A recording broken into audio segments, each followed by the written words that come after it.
Assalamualaikum warahmatullahi wabarakatuh. Kami di sini akan menjelaskan materi mengenai zakat dalam perekonomian modern. Sebelum memulai materi, terlebih dahulu kami akan memperkenalkan diri. Di sini ada Monika Lindasari, Nur Laili, Sandra Yovitasari, Rinda Novitasari. Konsep tentang harta dan sumber zakat. Pengertian zakat. Dari segi bahasa, kata zakat mempunyai beberapa arti, yaitu al-barokatu, keberkahan, al-nama, pertumbuhan dan perkembangan, atau horatu, kesucian, dan as-solahu, keberesan. Sedangkan secara istilah, zakat adalah bagian dari harta dengan persyaratan tertentu pula. Hubungan antara pengertian zakat menurut bahasa dan dengan pengertian menurut istilah sangat nyata dan erat sekali, yaitu bahwa yang dikeluarkan zakatnya akan menjadi berkah, tumbuh, berkembang, dan bertambah, suci dan beres atau baik. Hal ini dinyatakan dalam surat At-Taubah ayat 103 dan surah Ar-Rum ayat 39 yang artinya,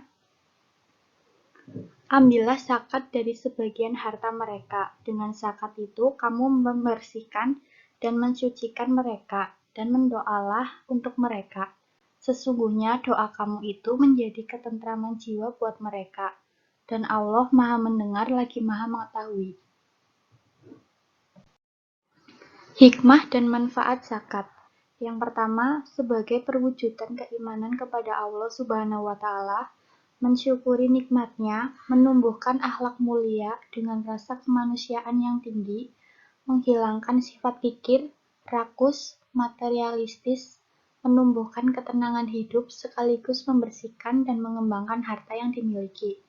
Yang kedua, zakat merupakan hak mustahik, maka zakat berfungsi untuk menolong, membantu, dan membina mereka, terutama fakir miskin, ke arah kehidupan yang lebih baik dan lebih sejahtera, sehingga mereka dapat memenuhi kehidupan dengan layak dan dapat beribadah kepada Allah Subhanahu wa Ta'ala.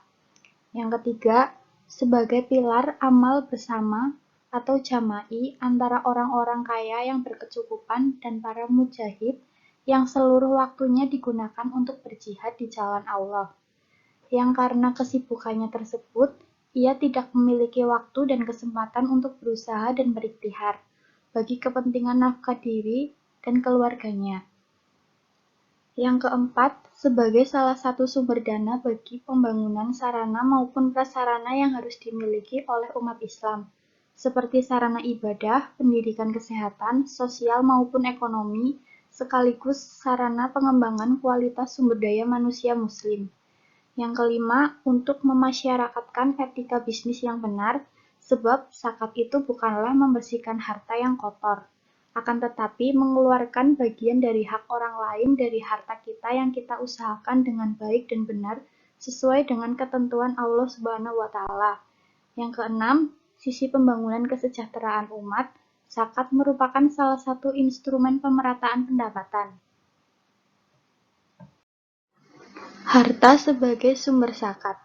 Secara umum dan global, Al-Quran menyatakan bahwa zakat itu diambil dari setiap harta yang kita miliki, seperti dikemukakan dalam surat At-Taubah ayat 103, dan juga diambil dari setiap hasil usaha yang baik dan halal, seperti juga digambarkan dalam surah Al-Baqarah ayat 257. Persyaratan harta menjadi sumber atau objek zakat. Yang pertama, harta harus didapatkan dengan cara yang baik dan halal. Yang kedua, harta tersebut harus berkembang atau berpotensi untuk dikembangkan, seperti melalui kegiatan usaha, perdagangan, melalui pembelian saham atau ditabungkan baik dilakukan sendiri maupun bersama orang atau pihak lain. Yang ketiga, milik penuh, yaitu harta tersebut berada di bawah kontrol dan di dalam kekuasaan pemiliknya. Yang keempat, harta tersebut menurut pendapat jumhur ulama harus mencapai nisab, yaitu jumlah minimal yang menyebabkan harta terkena kewajiban zakat. Contohnya nisab zakat emas adalah 85 gram. Nisab zakat hewan ternak kambing adalah 40 ekor.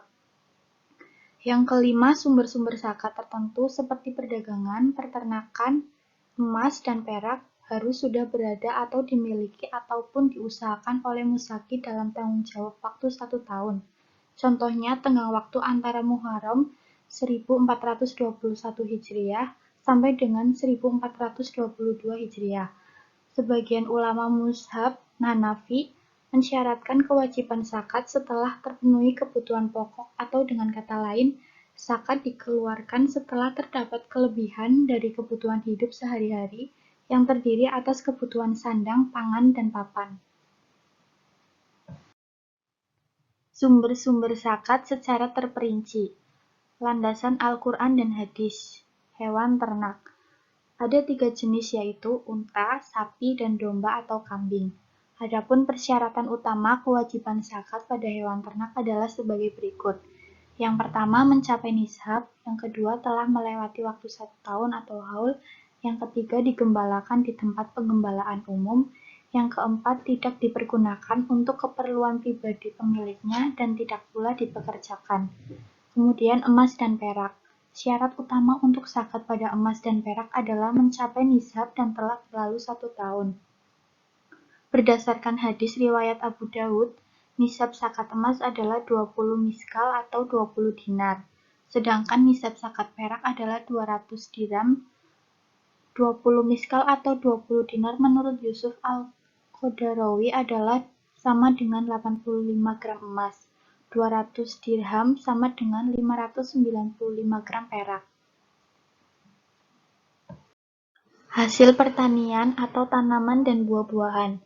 Tanaman, tumbuhan, buah-buahan, dan hasil pertanian lainnya yang telah memenuhi persyaratan wajib zakat harus dikeluarkan zakatnya. Hal ini sebagaimana dinyatakan dalam Al-An'am ayat 141 dan dalam sebuah hadis sahih riwayat Imam Bukhari dari Salim bin Abdillah dari ayahnya dari Nabi Shallallahu Alaihi Wasallam bersabda yang artinya tanaman yang diairi dengan air hujan atau dengan mata air atau dengan air tada hujan maka dikenai zakat 1/10 atau 10%. Sedangkan tanaman yang diairi dengan mengeluarkan biaya maka dikenai zakat 1/20 atau 5%. Dalam hadis lain yang maksudnya relatif sama yaitu diriwayatkan Imam Muslim bahwa Jabir bin Abdillah pernah mendengar Rasulullah Shallallahu Alaihi Wasallam. Kedua hadis tersebut membedakan besarnya zakat pertanian dari tanaman yang mempergunakan biaya yang besar dalam pengairannya seperti sistem irigasi yaitu 5%. Sedangkan yang tidak menggunakannya zakatnya lebih besar yaitu 10%. Pendapat para ulama di sekitar sumber zakat. Zakat hewan ternak. Apabila diperhatikan dalil-dalil dalam Al-Quran dan hadis serta pendapat para ulama, dapatlah disimpulkan bahwa hewan ternak selain yang 3 jenis yaitu unta, sapi, domba, yang kini dalam perekonomian modern berkembang dengan pesat, seperti peternakan unggas, tidaklah termasuk pada kategori hewan ternak, melainkan pada zakat perdagangan, karena memang sejak awal jenis peternakan ini sudah diniatkan sebagai komoditas perdagangan. Kemudian zakat emas dan perak. Para ulama fikih telah bersepakat bahwa emas dan perak wajib dikeluarkan zakatnya apabila telah mencapai nisab dan telah berlalu 1 tahun. Jumhur ulama juga sepakat akan tidak wajibnya zakat bagi perhiasan selain emas dan perak yang dipakai perempuan seperti intan, mutiara, dan permata.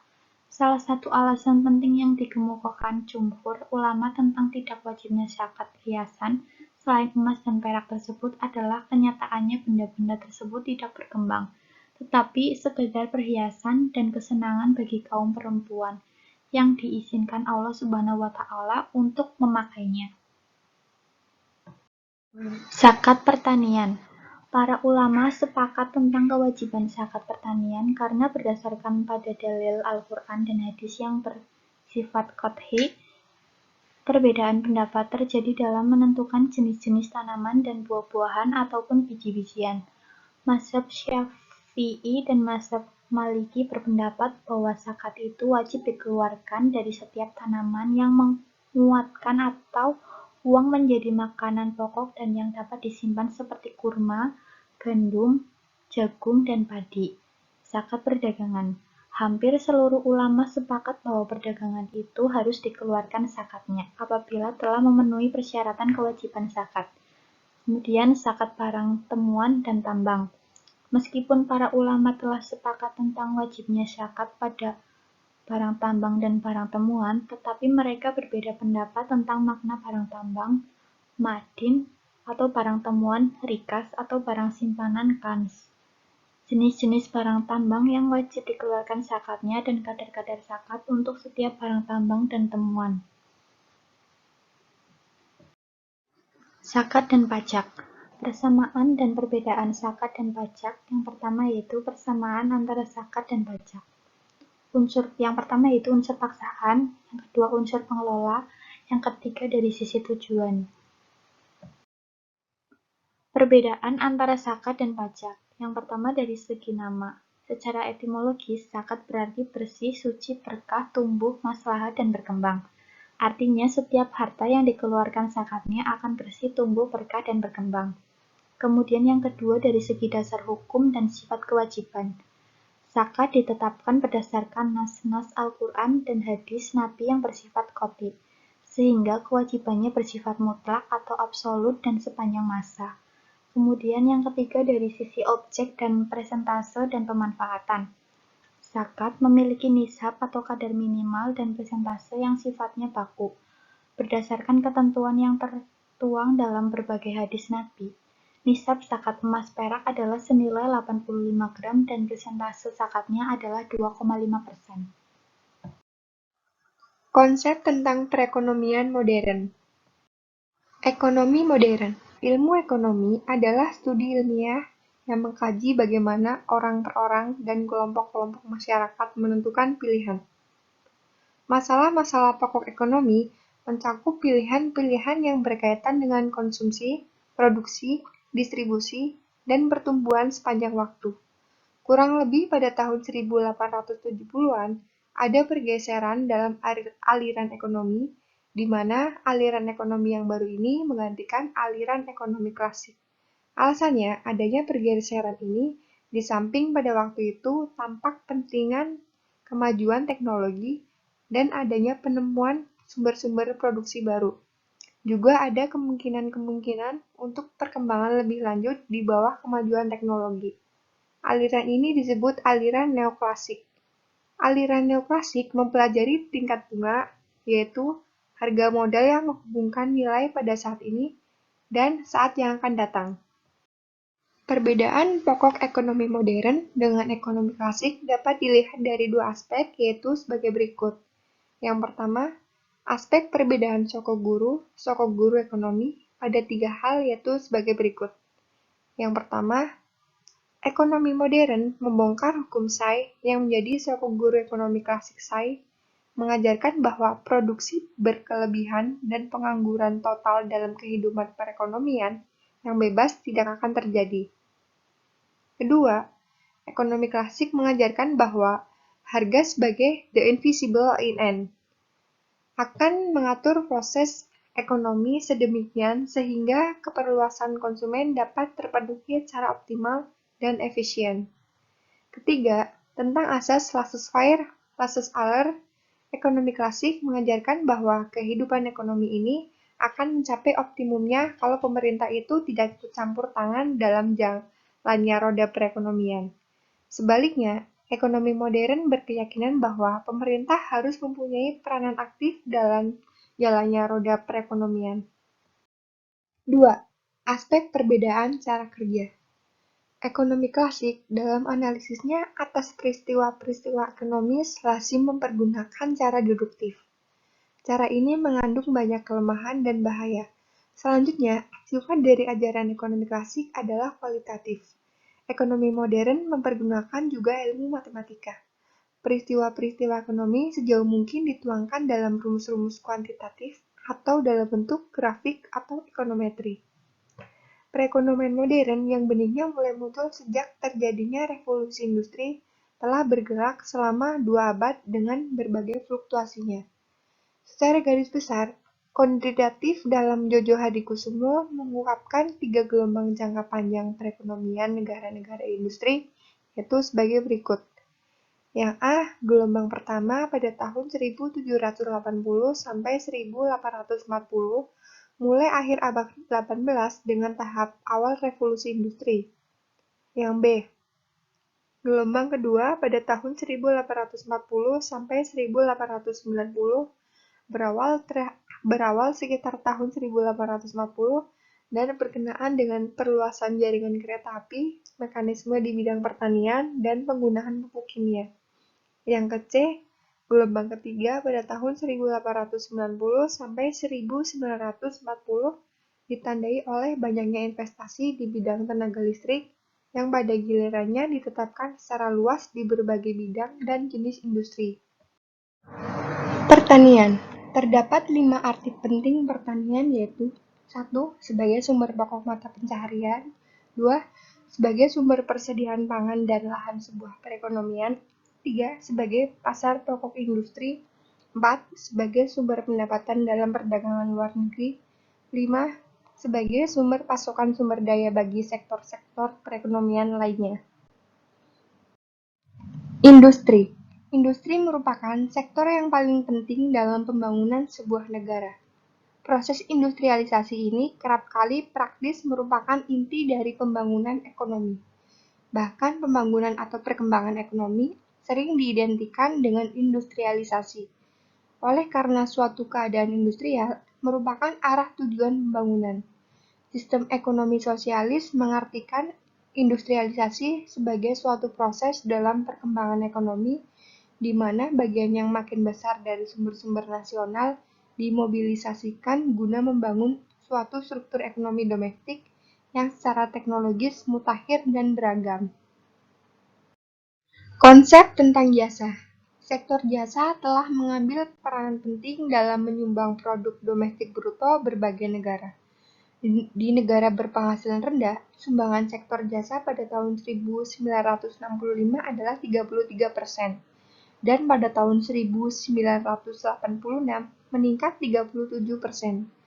Di negara berpenghasilan menengah, sumbangan sektor jasa 49% pada tahun 1965 dan 51% pada tahun 1986.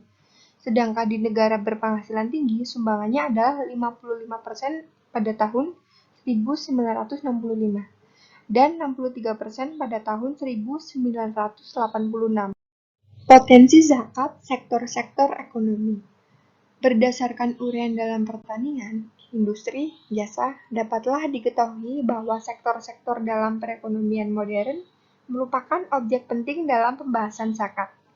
Sektor pertanian hampir tidak memiliki perkembangan yang mencolok dibandingkan dengan masa-masa yang lalu.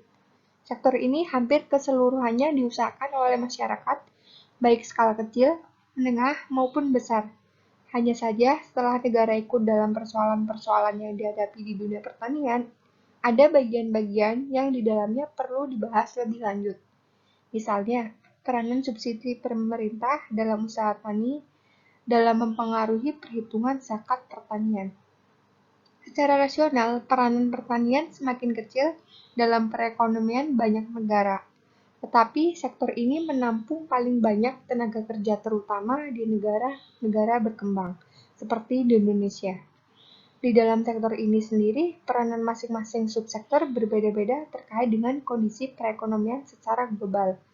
Subsektor perkebunan misalnya, mengalami lonjakan yang sangat besar ketika krisis ekonomi terjadi.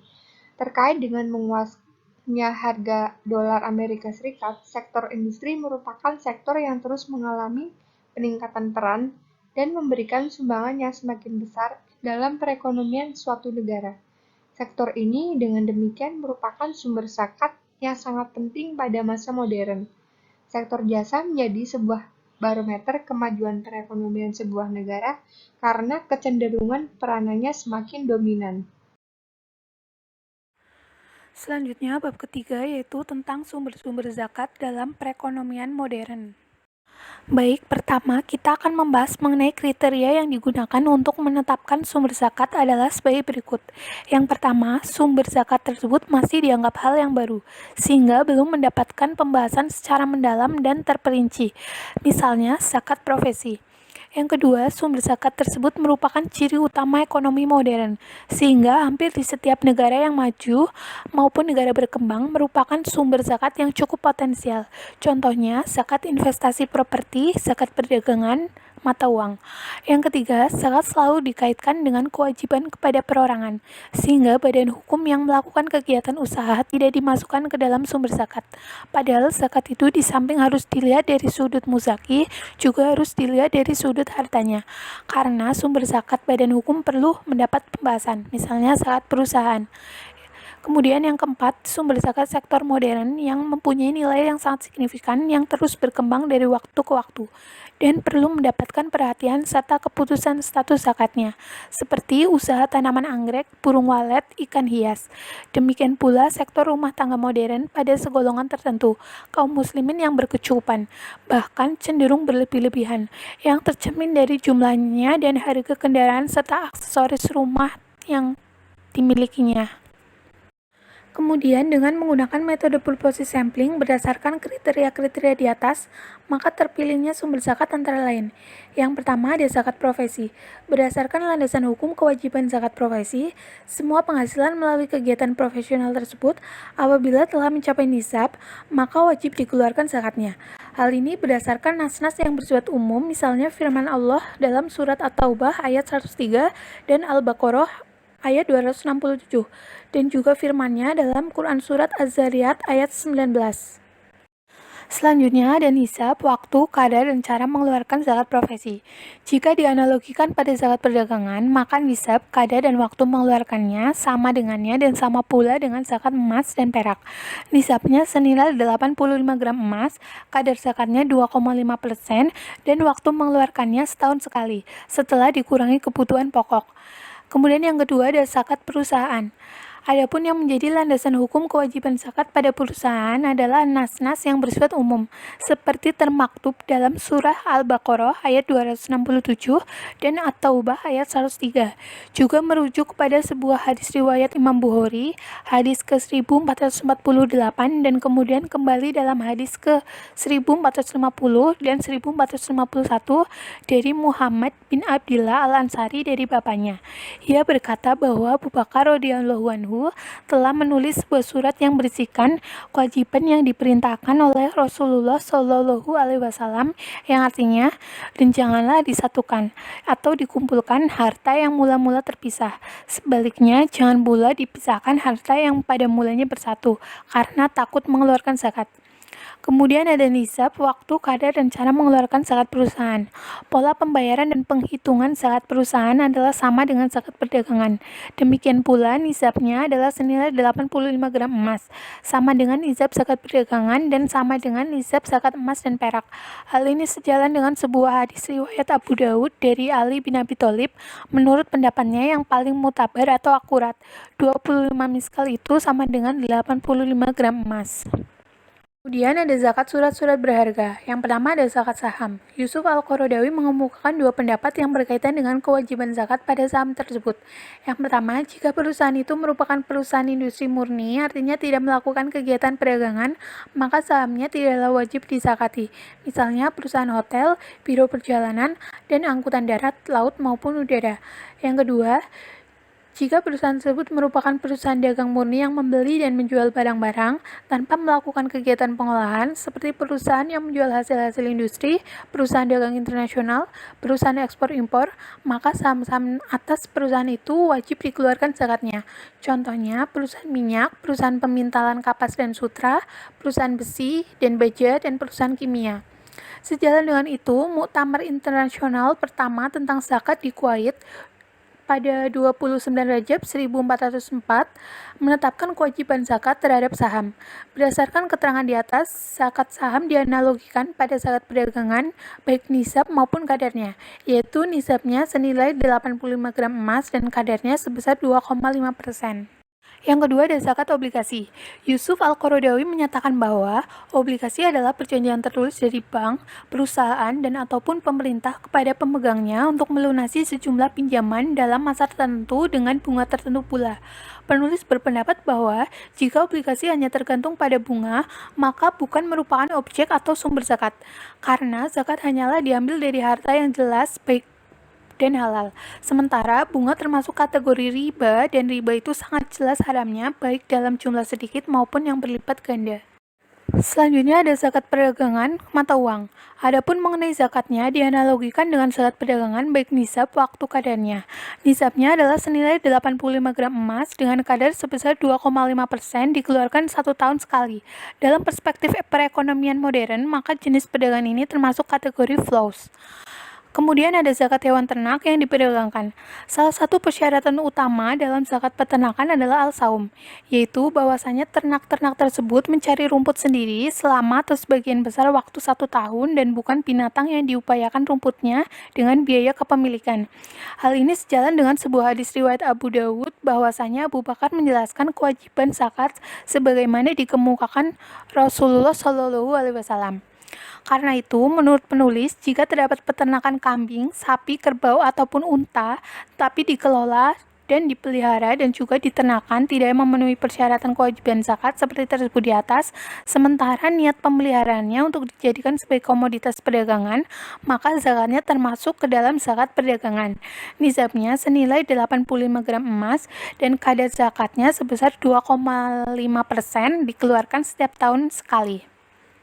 Selanjutnya adalah zakat madu dan produk hewani. Jika sejak dari awal diniatkan sebagai komoditas perdagangan, maka menurut penulis, zakatnya dianalogikan pada zakat perdagangan, baik nisabnya yaitu senilai 85 gram emas dan presentasinya 2,5% dikeluarkan 1 tahun sekali. Kemudian ada zakat investasi properti seperti pabrik, gedung, dan yang sejenisnya. Penulis berpendapat bahwa para ulama yang menganalogikan sumber zakat tersebut pada zakat perdagangan adalah pendapat yang lebih kuat alasannya, karena kegiatan menyewakan gedung, alat transportasi, dan yang lainnya merupakan kegiatan perdagangan yang bertujuan untuk mencari keuntungan. Karena dianalogikan pada zakat perdagangan, maka nisabnya adalah senilai 85 gram emas dengan kadar zakat sebesar 2,5% dari hasil sewa menyewa tersebut, setelah dikurangi berbagai biaya yang diperlukan dan dikeluarkan zakatnya setahun sekali. Selanjutnya ada zakat asuransi syariah. Setiap tahun wajib dikeluarkan zakatnya sebesar 2,5% dari total aset yang dimilikinya setelah diperhitungkan rugi labanya. Demikian pula nasabah atau peserta atau ahli warisnya yang mendapatkan klaim asuransi. Pada saat menerimanya, ia wajib mengeluarkan zakatnya sebesar 2,5% dari seluruh klaim yang diterimanya, jika jumlahnya mencapai lebih atau sama dengan senilai 85 gram emas. Kemudian ada zakat usaha tanaman anggrek, sarang burung walet, ikan hias, dan sektor modern lainnya yang sejenis. Penulis berpendapat, usaha-usaha di atas termasuk ke dalam kategori zakat pertanian, karena hasilnya yang bersifat musiman. Oleh karena masuk kategori zakat pertanian, maka nisabnya adalah senilai 653 kg gabah atau gandum, dikeluarkan pada saat panen dengan kadar zakat 5% setelah dikurangi keperluan dan biaya dari usaha tersebut. Yang terakhir ada zakat sektor rumah tangga modern. Zakatnya sebesar 2,5% setiap tahun karena dianalogikan pada emas dan perak. Zakat ini dikeluarkan setiap tahunnya sampai pada batas kepemilikan yang dianggap wajar. Misalnya, sampai batas nisab baik dengan cara ditentukan oleh pemiliknya sendiri berdasarkan keimanan dan keikhlasannya maupun dilakukan oleh lembaga atau badan amil zakat. Bab 4. Lembaga Pengelola Zakat. Urgensi lembaga pengelola zakat. Pengelolaan zakat oleh lembaga pengelola zakat apabila yang memiliki ketentuan hukum formal akan memiliki beberapa keuntungan antara yang lain. 1. Untuk menjamin kepastian dan disiplin pembayaran zakat. 2. Untuk menjaga perasaan dan diri pada mustahik zakat apabila berhadapan langsung untuk menerima zakat dari para musafir. 3. Untuk mencapai efisien dan efektivitas serta sasaran yang tepat dalam menggunakan harta zakat menurut skala prioritas yang ada pada suatu tempat. 4. Untuk memperlihatkan syiar Islam dalam semangat menyelenggarakan pemerintah yang islami. Sebaliknya, jika zakat diserahkan langsung dari mustaqi kepada mustahik, meskipun secara hukum syariah adalah sah, akan tetapi di samping akan terabaikannya hal-hal tersebut di atas. Jika hikmah dan fungsi zakat, terutama yang berkaitan dengan kesehatan umum, akan sulit terwujud. Pengelolaan zakat bertujuan 1. Meningkatkan pelayanan bagi masyarakat dalam menunaikan zakat sesuai dengan tuntutan agama. 2. Meningkatkan fungsi dan peran peranata keagamaan dalam upaya mewujudkan kesejahteraan masyarakat dan keadilan sosial. 3. Meningkatkan hasil guna dan daya guna zakat. Persyaratan lembaga pengelola zakat. 1. Beragama Islam. 2. Mukallaf, yaitu orang dewasa yang sehat akal pikirannya, yang siap menerima tanggung jawab mengurus urusan umat. 3. Memiliki sifat amanah dan jujur. 4. Mengerti dan memahami hukum-hukum zakat yang menyebabkan ia mampu melakukan sosialisasi segala sesuatu yang berkaitan dengan zakat kepada masyarakat. 5. Memiliki kemampuan untuk melaksanakan tugas dan sebaik-baiknya. 6. Zakat yang tidak kalah pentingnya, hemat penulis, adalah sesungguhan amil zakat dalam melaksanakan tugasnya. Di Indonesia, beberapa keputusan Menteri Agama RI nomor 581 tahun 1999 dikemukakan bahwa lembaga zakat harus memiliki persyaratan teknis antara lain: 1. Berbadan hukum. 2. Memiliki data mustaqi dan mustahik. 3. Memiliki program kerja yang jelas. 4. Memiliki pembukuan yang baik. 5. Melampirkan surat pernyataan tersedia di audit. Organisasi lembaga pengelola zakat. Undang-Undang RI Nomor 38 Tahun 1999 tentang pengelolaan zakat menyatakan bahwa lembaga pengelola zakat di Indonesia terdiri dari dua macam, yaitu Badan Amil Zakat dan Lembaga Amil Zakat. 1. Susunan organisasi Badan Amil Zakat.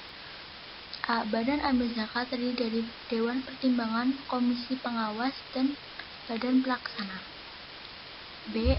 Dewan Pertimbangan sebagaimana dimaksud pada ayat 1 meliputi unsur ketua, sekretaris, dan anggota. C. Komisi Pengawas meliputi ketua, sekretaris, dan anggota. D. Badan Pelaksanaan meliputi ketua, sekretaris, bagian keuangan, bagian pengumpulan, bagian pendistribusian, dan pendayagunaan. E. Anggota pengurus Badan Amil Zakat terdiri atas unsur masyarakat dan unsur pemerintah. Fungsi dan tugas pokok pengurus Badan Amil Zakat. A. Dewan Pertimbangan. Fungsi: memberikan pertimbangan, fatwa, saran, dan rekomendasi kepada Badan Pelaksanaan dan Komite Pengawas dalam pengelolaan Badan Amil Zakat, meliputi aspek syariah dan aspek manajerial. 2. Tugas pokok. 1. Memberikan garis-garis kebijakan umum Badan Amil Zakat. 2. Mengesahkan rencana kerja dari Badan Pelaksanaan dan Komisi Pengawas. 3. Mengeluarkan fatwa syariah baik diminta maupun tidak berkaitan dengan hukum zakat yang wajib diikuti oleh pengurus Badan Amil Zakat. 4. Memberikan persetujuan pada laporan tahunan hasil kerja Badan Pelaksana dan Komisi Pengawas. 5. Menunjukkan akuntan publik. Komisi Pengawas. 1. Fungsi: sebagai pengawas internal lembaga atas operasional kegiatan yang dilaksanakan Badan Pelaksana. Tugas pokok: mengawasi pelaksanaan rencana kerja yang telah disahkan. 2. Mengawasi pelaksanaan kebijakan-kebijakan yang telah ditetapkan Dewan Pertimbangan. 3. Mengatasi operasional kegiatan yang dilaksanakan Badan Pelaksanaan yang mencakup pengumpulan, pendistribusian, dan pendayagunaan. 4. Melakukan pemeriksaan operasional dan pemeriksaan syariah. Badan Pelaksanaan. 1. Fungsi: sebagai pelaksana pengelolaan zakat. 2. Tugas pokok: membuat rencana kerja, melaksanakan operasional pengelolaan zakat sesuai dengan rencana yang telah disahkan dan sesuai dengan kebijakan yang telah ditetapkan. 3. Menyusun laporan tahunan. 4. Menyampaikan laporan pertanggungjawaban pada pemerintah. 5. Bertindak dan bertanggung jawab untuk dan atas nama Badan Amil Zakat ke dalam maupun luar. Cara menyalurkan zakat fakir dan miskin. Meskipun kedua kelompok ini memiliki perbedaan yang cukup signifikan, akan tetapi dalam teknis operasional sering dipersamakan, yaitu mereka yang tidak memiliki penghasilan sama sekali atau memilikinya akan tetapi sangat tidak mencukupi kebutuhan pokoknya. 2. Kelompok amil petugas zakat. Kelompok ini berhak mendapatkan bagian dari zakat, maksimal 1/8 atau 12,5%. 3. Kelompok mualaf, yaitu kelompok yang dianggap masih lemah imannya karena baru masuk Islam. Mereka diberi agar bertambah kesungguhannya dalam berislam dan bertambah keyakinan mereka. 4. Dalam memerdekakan budak belian, artinya bahwa zakat itu antara lain harus dipergunakan untuk membebaskan budak belian dan menghilangkannya segala bentuk perbudakan. 5. Kelompok garimin atau kelompok orang yang berhutang yang sama sekali tidak melunasinya. 6. Dalam jalan Allah Subhanahu wa Ta'ala, fisabilillah, pada zaman Rasulullah SAW, golongan yang termasuk golongan ini adalah para sukarelawan, para yang tidak mempunyai gaji yang tetap. 7. Ibnu Sabil, yaitu orang yang terputus bekalnya dalam perjalanan. Kritik konstruktif untuk penulis. Dalam buku yang berjudul Zakat dalam Perekonomian Modern yang ditulis oleh Dr. Kiai Haji Didin Habibudin MSc, sumber zakat tidak hanya meliputi zakat pertanian, peternakan, perdagangan, emas dan perak, serta harta terpendam, tetapi juga meliputi zakat profesi, perusahaan, surat-surat berharga, perdagangan mata uang, hewan ternak yang diperdagangkan, madu dan produk hewani, serta zakat sektor modern lainnya. Sehingga penulis sudah menjelaskan secara menarik, mendalam, dan mudah dicerna. Buku ini diharapkan dapat memberikan pemahaman kemudahan kita tentang zakat di era modern dan semakin mengapresiasi hadirnya lembaga-lembaga pengelola zakat yang dikelola secara profesional. Thank you.